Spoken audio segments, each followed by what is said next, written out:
Everyone hits a bump in the road. What do you do with it? Be inspired as we explore the ways people experience, navigate, and manage the ups and downs and twists and turns in this road trip called life.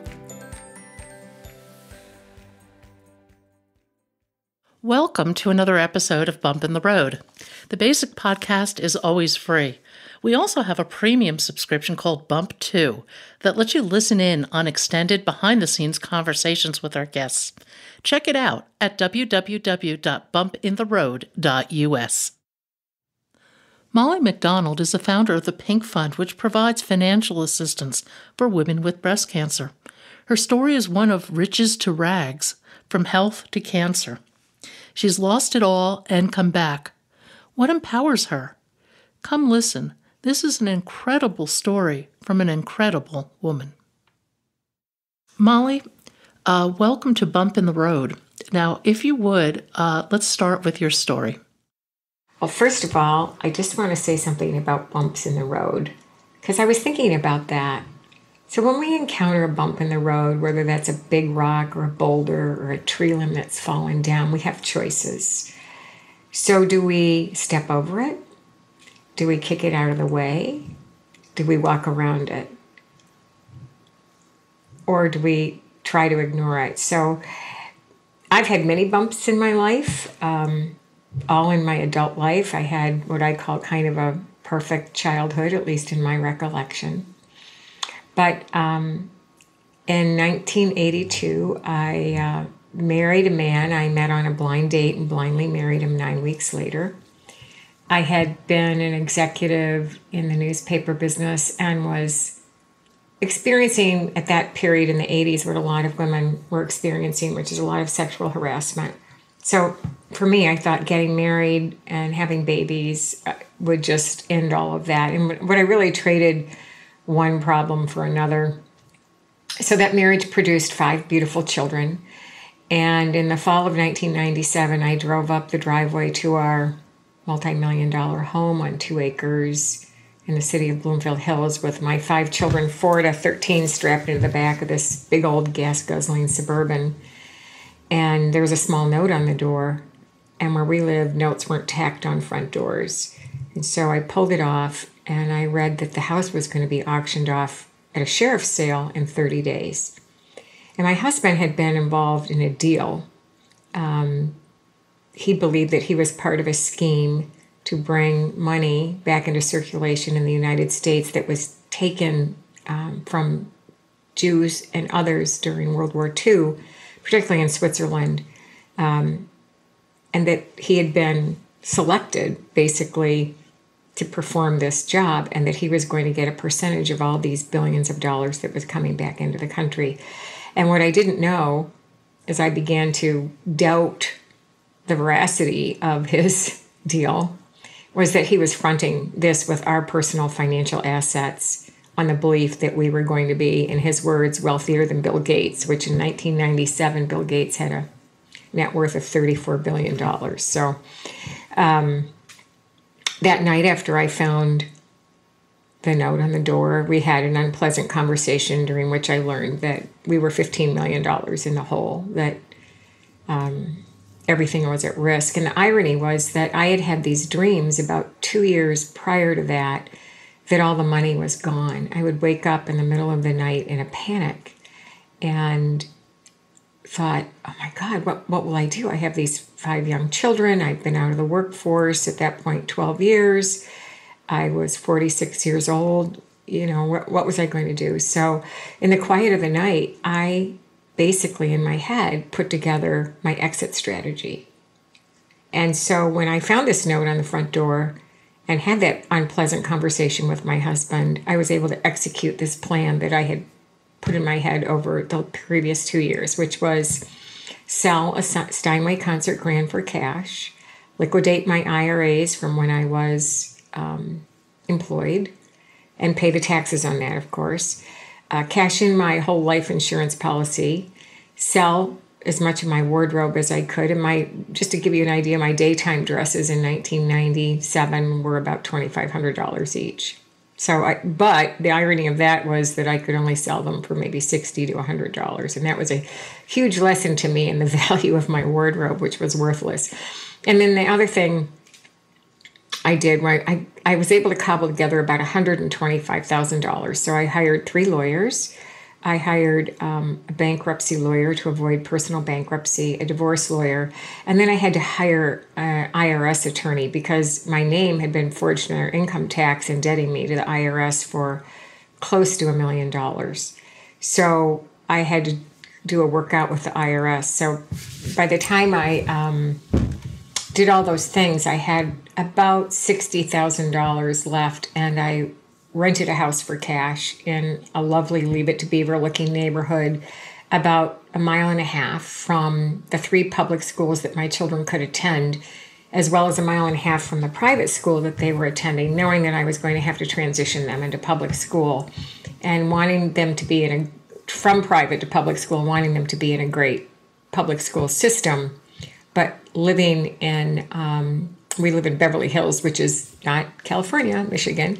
But the taxes in Beverly Hills are lower than they were for the Birmingham school system. So that was all a win-win. So I moved these kids and we start this new life. And I call it the life. My one son one time said that every time we went out for dinner, he wanted to order surf and turf. And I would have to remind him that that was the old life. We're now in the fish and chips life. So we started transitioning from that. We had it all. We had, basically what most Americans believe will bring them happiness and joy, which is money, a big house, fancy cars, first-class vacations, beautiful clothes, jewelry, etc., and private education. So it's probably also important to know that my former husband was very well educated. He went to private school in high school, private boys school, and then the University of Michigan, and then has a Harvard law degree. And fast forward to where he is today, he's homeless in Pontiac, Michigan. So it's 1997. I have this big bump in the road. I basically walked over it, kind of kicked it out of the way, and transitioned to this new life. And so I have to find a job. So here I am. I've been out of the workforce for 12 years, wiping butts and noses. I had a nanny in our former life. The kids were taking all kinds of classes and enjoyed a lot of everything that a privileged life brings. And we had none of that. So I had no child support, no alimony, and we were going through this divorce, which took 3 years because my former husband fought it on every point. And one of the interesting things is that here my former husband was involved in this charade, which it turned out to be a complete charade. He was taken for all the money and the other items that he bought for these people with our own finances, which included a Porsche and a Rolex watch, and it's the most bizarre thing for somebody who was so intellectual. I mean, he had a high IQ, but clearly the greed colored his ability to be logical. So anyway, I try to get a job, and it's really hard. By this point, I have an aging mother and these 5 young kids, and 24 years ago, it was really hard. There was no flexibility in the workplace. So I had a series of jobs that didn't work out. And by 2004, I was about to really be able to have a position that was going to make it possible for us to get to live a decent life and not have to worry about paycheck to paycheck. We really lived paycheck to paycheck. And I know that's how most Americans live. And I have so much empathy for that stress that causes and really watching your money. I know one of the things that I'd like to share about that is that I wish I had not communicated to my children how stressed I was about money, because all of them have money fears now. So if anybody is going through something like this, where you've had sort of a change in your financial circumstances, you want to share with your children some of it, but not all of it, because I really think I created a lot of fear in them. So by the spring of 2005, I segued my professional career into sales. I had been told that I would always be great in sales, but I kind of frowned on that. I was like, well, I have a degree from the University of Michigan in journalism. I'm a professional. I'm not going to be in sales, but it turned out I was really good in sales.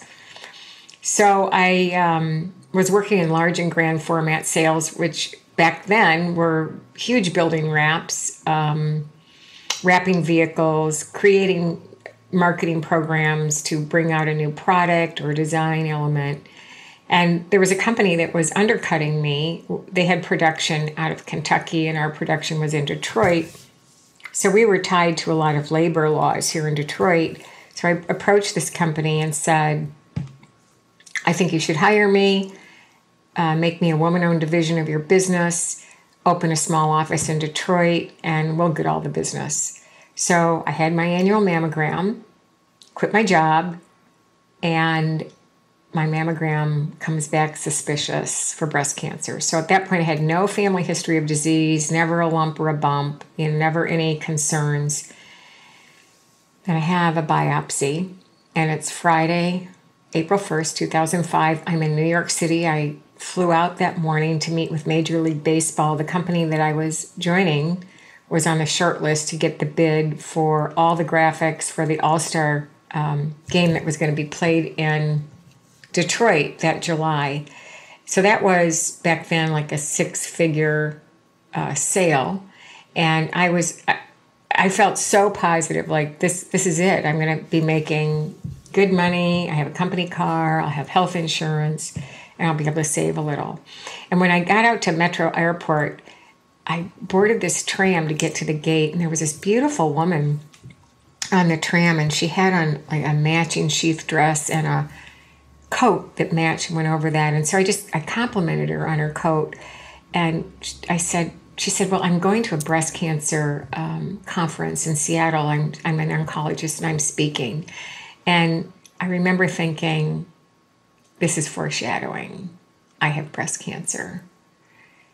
So I meet with the vice president of marketing for Major League Baseball, big, beautiful Park Avenue office. And I leave, and I'm thinking, this is good. This is all great. I jump in a cab to get back to LaGuardia to go fly home to Detroit.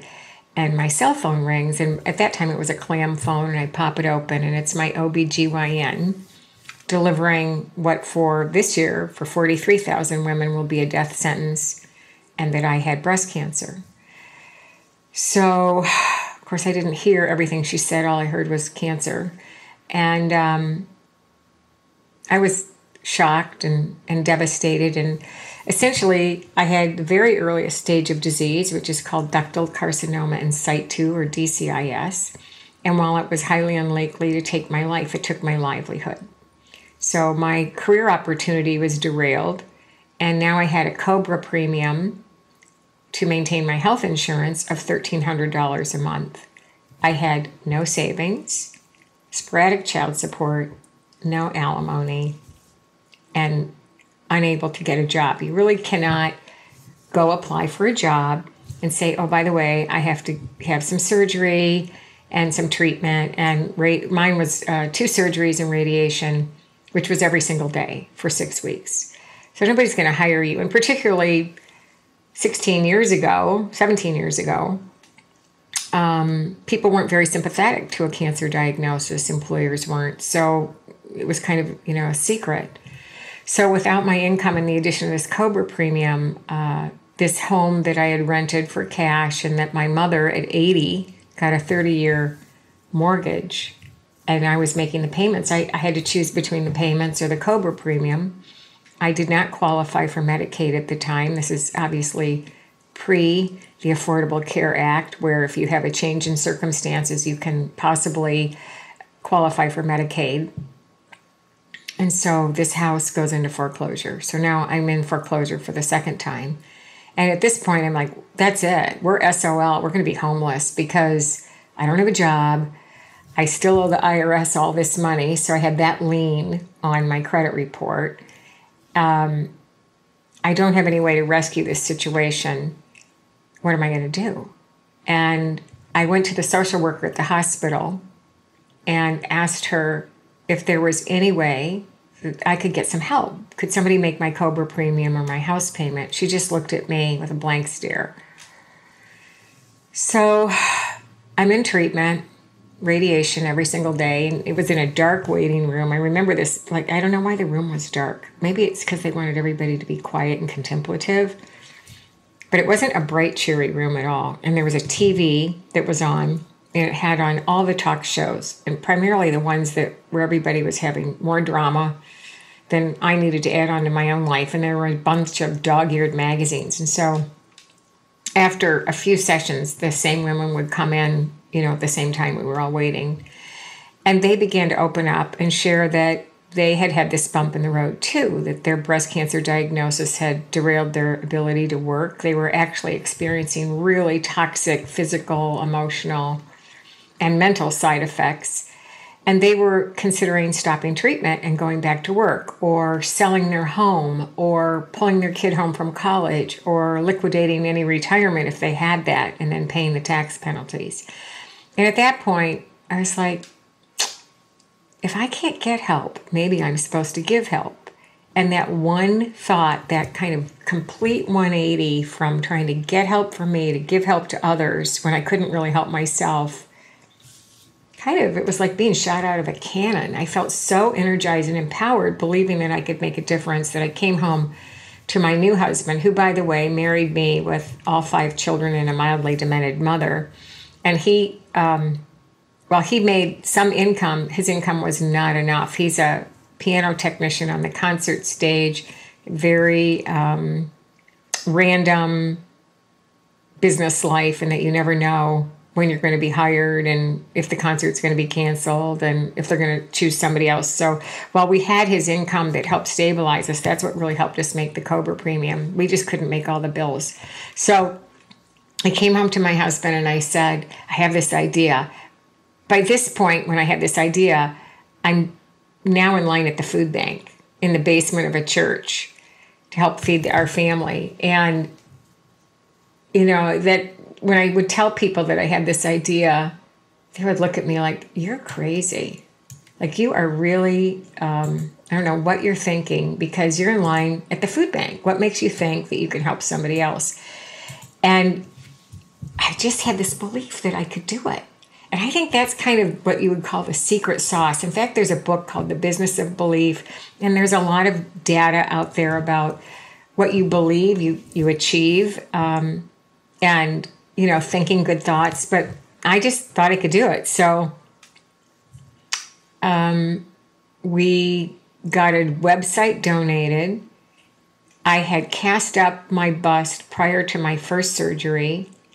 And my husband casted in 32 pounds of dental stone, put a lucite dowel in it, and mounted it on a base. And then a friend of mine, a beautiful artist friend, painted it beautifully in 14 karat gold leaf and pink and white. And then she painted these beautiful battle ribbons across my chest.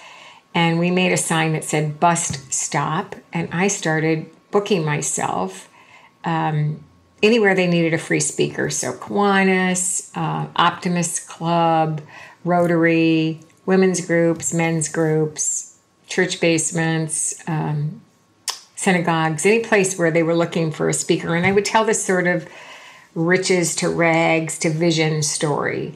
And then, because I had worked at the Detroit Free Press, the health writer there offered to do a front page story. So it was October 2006, and she did a front page story with pictures of me and the bust, and so that kind of launched us. And by the spring of 2007, we were giving out our first grants directly to patients' creditors. So we decided that we would pay these non-medical, non-negotiable bills. So in healthcare, you can often negotiate with your provider if you make a payment plan in writing and you maintain that as you agreed you would. Sometimes that doesn't work so well now, but it did work certainly for me, and we do advise people to do that. So we started, I formed a board of directors, which was basically my husband, my girlfriend, and I always say the dog because he would vote the way I wanted. But nobody believed I could do this, so nobody wanted to sit on the board. And my girlfriend who sat on the board had developed our heart and ribbon logo, for which I traded her an Eros Saarinen design tulip table because I had no money.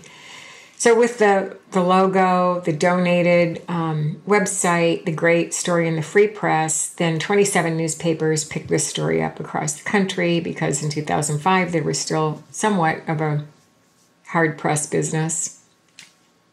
And we were off and running. So and you called it Molly's Fund, right? No, I called it the Pink Fund. The Pink Fund. But I did have a bump in the road that I will share because sometimes people want what you develop and take it from you. And so when I first had this idea, I asked my breast surgeon, who's a great surgeon, and my girlfriend who lived around the corner, what do you think of this idea? And they were like, oh my gosh, this is an amazing idea. We're in. So I had a different name for the organization, and we got started. And within a year, they set a board of directors up, and they would not let me sit on the board. And that was a little bit of a red flag. I also had some concerns that the surgeon who was selling a vitamin supplement was going to be using some of the people that might come to our events to buy this supplement, and I felt like that would be a conflict of interest, and I expressed that to her. So it became apparent to me, I was actually told by one of the people on their board, look, why can't you just show up at these events, tell your story, and make people cry, and they'll give money. And you don't really need to run the organization. You need to really go get a job and take care of your family. And I was completely clueless that what they were trying to do was to get rid of me in a nice way. And when that didn't work, in August of 2006, I received a courier-delivered letter severing their relationship with me and telling me that I couldn't be part of the organization. And that was more stunning to me than driving up the driveway and finding my $2 million or $2.5 million house going to be auctioned off. What was her rationale for that? I think it was ego, and I think it was power. So she's a great surgeon. I have nothing bad to say about that, but I think she wanted this for herself. And I think I was going to get in the way. They wanted to use me for my story. I was a pretty compelling speaker. I would say, this is really interesting. I couldn't be a breast surgeon to save my soul. And I don't think she's a business person. So I'm a business person. I know how to run a business. But I think it was threatening. I think she needed to be the lead dog. That's a shame. I mean, to mix essentially greed or desire for power with the idea of trying to actually help people. Well, it shocked me because I thought in nonprofit that everybody was kind of had a head like a philanthropist, wanting to do good, but that is not really true. Nonprofits can be as dirty and nasty as for-profit businesses. So what did you do? So that's when I came home to first I mixed myself a big pitcher of Cosmos and I got drunk. I called my girlfriend who did the logo, and I'm sobbing. I mean, I'm just hysterical. And she thought somebody had died. I mean, I was never more shocked. Your surgeon, your physician's your surgeon takes an oath to do no harm, right? And I felt like she had stabbed me in the back. I mean, she cut out my breast, and now she stabbed me in the back. So I met with an attorney to find out if I had any remedies, which I did not, because I had not personally trademarked this. They wouldn't let me sit on the board, so I had no stake in any of it. And by Monday, my husband said, we're starting over. And he came up with the name, the Pink Fund. Breast cancer is pink, and it's a fund to help people. It's not a sexy name at all. But he came up with the name. Fortunately, they did not take the logo. So I was really grateful for that. And, then we relaunched within a month. I mean, this was August 26th. I got the letter, and we launched on October 2nd, 2006. Wow, that's incredible. So I would say that bump, I kind of kicked it, just kicked it out of the way. And I think the lesson in that is the doors are going to slam in your face in life. People are going to hurt you and harm you. They have their own reasons for doing that. And instead of spending too much time kind of analyzing why they did it, decide what you're going to do in response. And I believed I had a good idea. I believed that my business model was strong, and it is still different than theirs. And I knew I could do it. It's interesting. I had something similar happen to me where it was a theft of intellectual property. And as I look back on it, in a way, it's a good thing because had the business moved along further, there just would have been more at stake, and it would have been very ugly. But I think most importantly, when I look back on that, I realized that I have enormous power in that I can create. They could only steal. And if you can create, then you will always have something ahead of you. That is a great way to think about it, Pat, because it wasn't their idea, right? So I'm an idea person. I'm a visionary. And I'm going to use that sometimes, They can only steal. And what's interesting is they still use my story on their website. They've had some things happen where the IRS did not, they lost their 501c3 status at one point and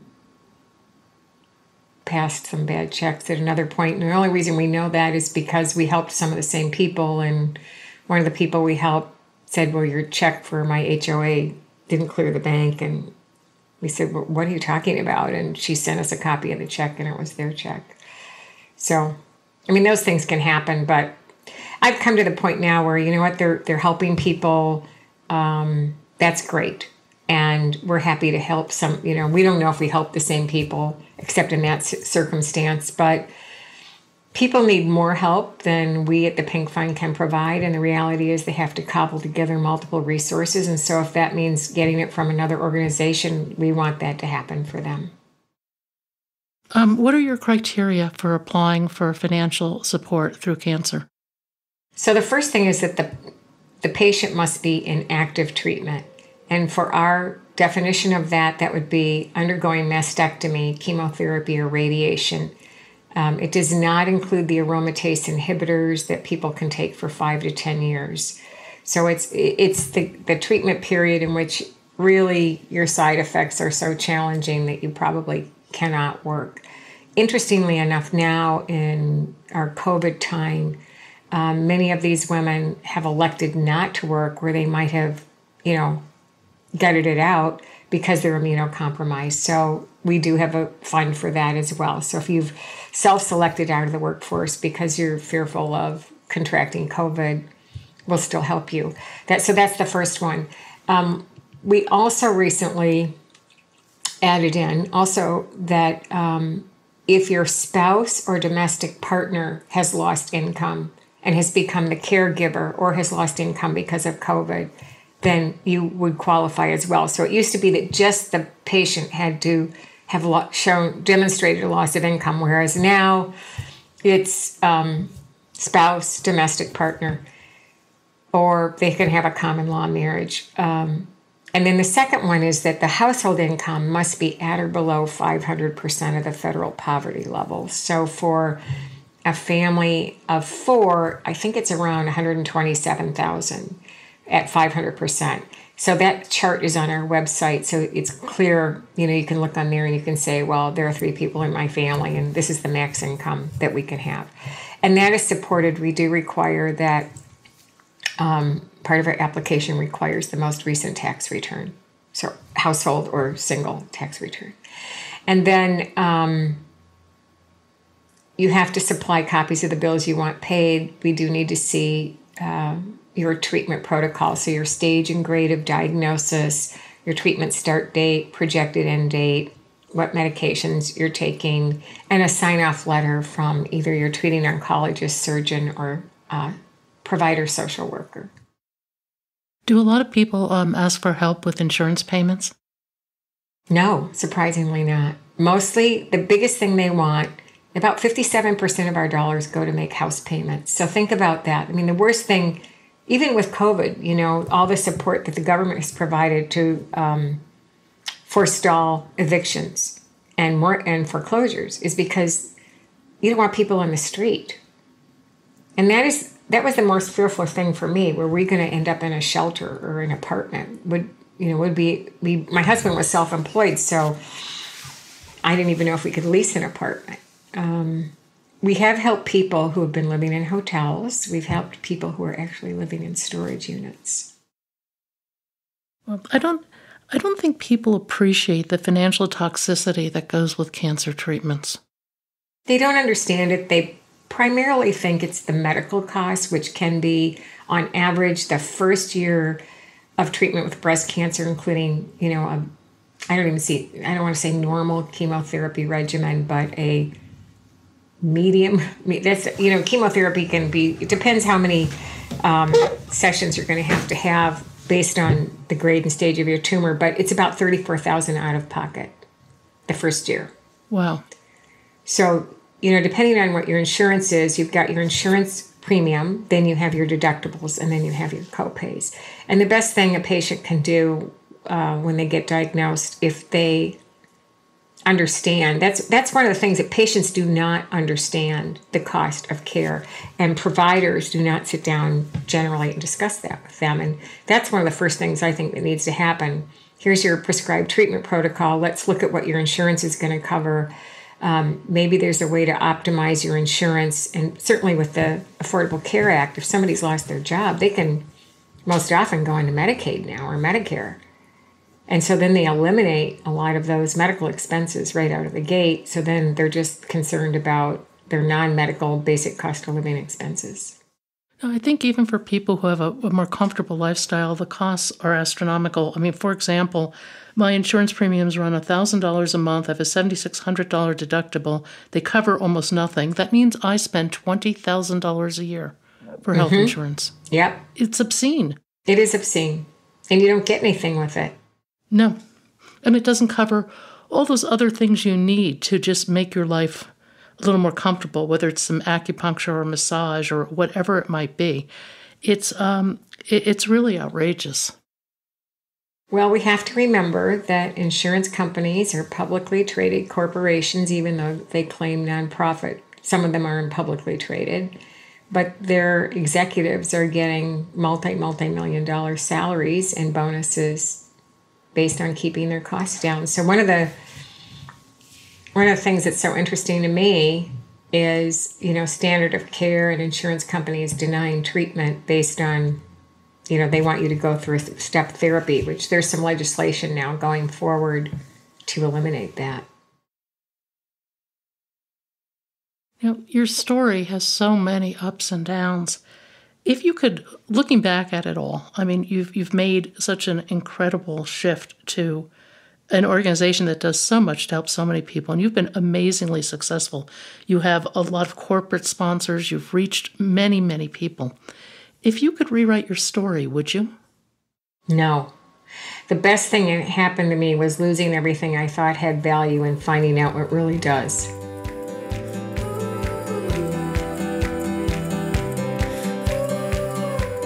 Thank you for joining us today.